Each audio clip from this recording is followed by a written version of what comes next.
Waduh, pakai kamera pantesan. Kakang ada handphone ayah kan? Kirimin ke ayah.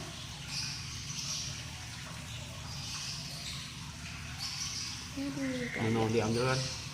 Oh, anaknya ya yang diambil ya. Mukanya nggak jelas karena nggak kenal, mungkin tuh diambil ini. Bisa itu. Nggak dikunci.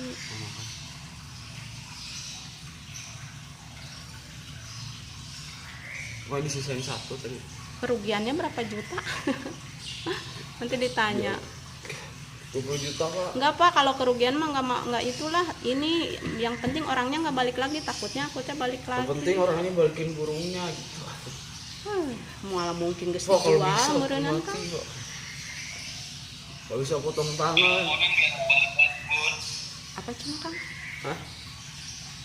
Apa ya? Oh, pakai apa nggak kedengeran? Harus laporan sampai ke polisi biar nggak balik lagi pun. Soal burungnya mah nggak apa-apa, yang penting nggak balik lagi.